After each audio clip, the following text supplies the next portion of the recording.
What's up, guys? So I think I've mentioned it in past videos, but very recently I've started really getting back into my Game Boy collection. I've gotten the Analog Pocket and it's been a lot of fun, and it's reminded me how good some of these games actually are. But let's say you don't actually want to spend the money on one of these because either A, it's already too expensive, or B, the only way you can even seem to get one right now is by buying one for a ridiculous markup on eBay. Well, the company Epilogue might have a solution for you. This thing's been out for a few years at this point, but they released something called the GB operator. And basically what this does is this acts as a cartridge slot for your computer. Now, it's a very minor unboxing, but just to show you what you get in the package, let's take you over to the table. We'll open it up, I'll show you what you get, and then we'll go to the computer and show you how this thing actually works. Alrighty, let's take a look. Now, like I said just a minute ago, this is actually a very simple unboxing. You pull it open, you've got this little bit of documentation just telling you to go download their software, very bare bones stuff of how to plug it, of how to use it, and any update and support information that you need. But in here we have the USB-C to USB-A cable that they include. I have not tried it. I might try it here to see if I can get this to work with just a USB-C to C cable. I do have one of those just chilling in the drawer here. And this came with the hard drive, so I know it's good for data transfer. But we have the cable, and we have the actual device itself. Very, very simple. It's just this nice acrylic case, your cartridge slot, and a USB-C port. Now, this case is actually really solid. It reminds me a lot of Analog's aesthetic for like their DAC and stuff like that. The clear plastic housing just seems to fit with the retro gamer aesthetic, and a lot of companies seem to lean into that pretty well. 8-Bit Dude has done it with some of their controllers, Analog's done it with a few of their components, and Epilogue did it as well with this guy. If you notice on the side of the box here, it says it's compatible with Game Boy, Game Boy Color, and Game Boy Advance games, and that very much is true. I've got one of each right here, and all three fit in here just ever so perfectly.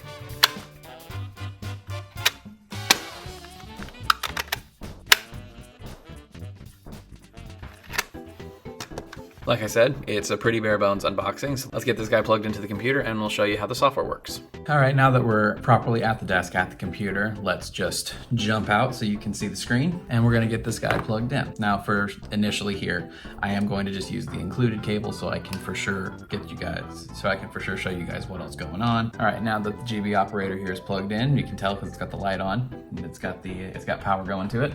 We'll go ahead and open up the operator software, and it should spot the GB operator right away. And it did. Yeah, so we're gonna start here with Wario Land. We're just gonna drop that in. It finds it right away, it pulls up the cover art, and then it gives you the option to launch the game. It does let you rebind your controller. I have here an 8-Bit Do SN30 Pro, and as you can see, I have it set up to behave exactly like you would expect it to. Now, one important thing to note about this device is it's not actually playing the cartridge. Whenever you launch the game, it will dump the ROM from the cartridge onto the computer, and it will load up like a light version of the MGBA emulator, and it will play the games through that. And then whenever you close the file, or whenever you close the emulation, it will ask you if you want to save what you've done to the cartridge. Or you can go into your settings here, and in emulator settings, you can enable here autosave to cartridge, and every time you save the game, it will flash that save to the cartridge. It says it's still in development, but I've tried it with Metroid Fusion, I tried it with Pokemon Silver, and it does work. I can't say it works with every game, but it has worked for me. Another thing that this little device lets you do is you can click this data tab here. You can download the game. It will actually rip the ROM off of the cartridge and allow you to save it as a file on your computer, to where you can then load it up into your preferred emulator if you don't like MGBA, or if you at least don't like their version of MGBA. As you can see, we'll just download the game here. Wario Land 4, we'll just call it Wario Land 4. Save it as a GBA file, and we'll save it to the desktop. And when it's done, that ROM should show up here, Wario Land 4 GBA. and I should be able to open that up into any emulator I choose. Let's say I'm going to open up into OpenEmu here. Ignore where these ROMs came from, if you could. Wario Land 4 is on here already, but we're just going to remove it and throw it back in here. And it showed right back up. And it opens up in OpenEmu exactly like you'd expect. So it allows you to do that as well. And it allows you to download the save file off the game and save it to where you can open that up in your emulator as well. Or you can even, if you have a save file from an emulated game, you can take that save file and upload it to the cartridge. Now, I have seen a few people talking about where that doesn't like to work sometimes, depending on the game. I remember I was watching Wolfden's video on this, and he said that his Mega Man Zero, Metal Man Battle Network, one of the two, he said that it didn't load properly because the way the emulator did the save is not the same way that the cartridge reads the save. Although you can take an editor and fix it to where you are able to upload it. I don't have the knowledge to do that, I just know it is possible. Another thing this thing's supposed to be able to do is to check your cartridge and give you a readout of whether it's an official release or if it's a fake. Now, a lot of the times we're gonna be able to tell just from looking whether or not one of these cartridges is real or not, but on the chance that you aren't super aware of what to be looking out for, or if you just can't be arsed to do it, then this thing gives you a read on whether or not it's an official cartridge or not. However, I have heard of false positives on this thing. In Spawnway's video about this thing, he talked about it and had a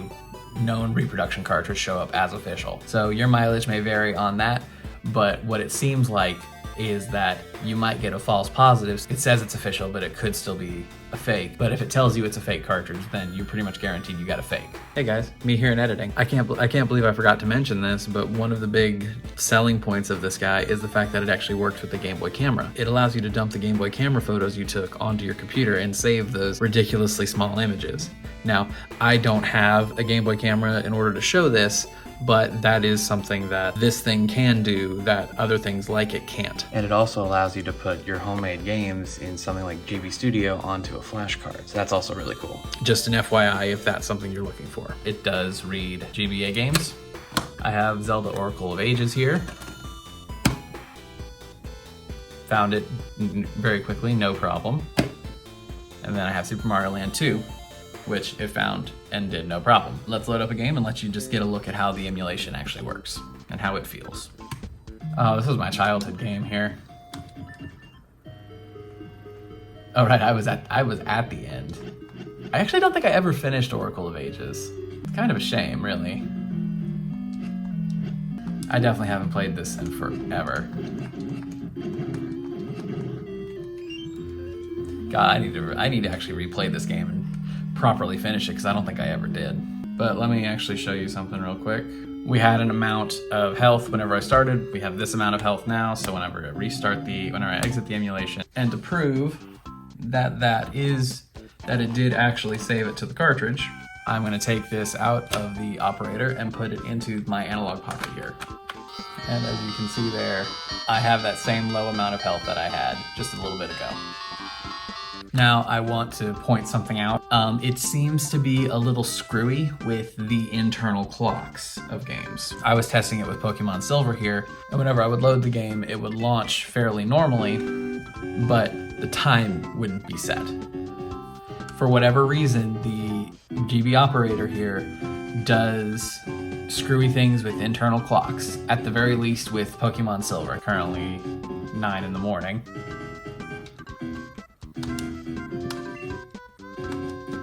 And it sets the clock and you can go about your day. But if we save that, and then we exit the emulation, and we throw this into the analog pocket, you see I set it for Friday at 9 in the morning. It is now set for Thursday at 8:13 at night. It really screws with the internal clocks because every time you load the game into the GB operator, it wipes the clock.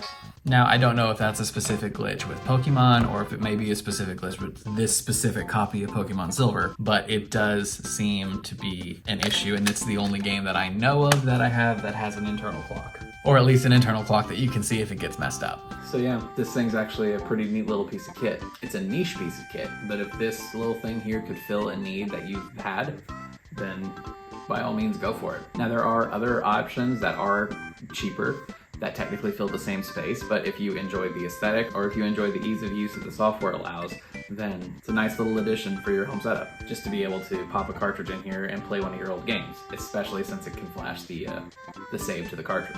Then you can pick it up again on your analog pocket or back on one of your original Game Boys. But yeah, I wanted to give a little announcement. For a while now, I've been wanting to do more gameplay elements, gameplay things on the channel. Not replacing the Saturday videos, but in addition to the Saturday videos. And my biggest thing is I didn't really want to emulate anything. I wanted to be playing and recording the actual game cartridges or the actual discs or whatever. And a while back I started collecting those level height HD cables for my consoles, and now I have all but one console available to be recorded in the EVGA capture card that I have. And while this is still technically emulation, it allows me to use and save to my actual cartridges to play the games and record them. So very soon we're going to be adding at least 2 videos a week as far as gameplay stuff to the channel, sometime during the week, like Tuesday, Thursday, or something like that. But yeah, that's the announcement, and that's all I got. So thank you guys so much for watching, and I look forward to bringing you even more cool stuff like this in the future. Thank you guys for watching, and I'll see you in the next one. Have a good one, y'all.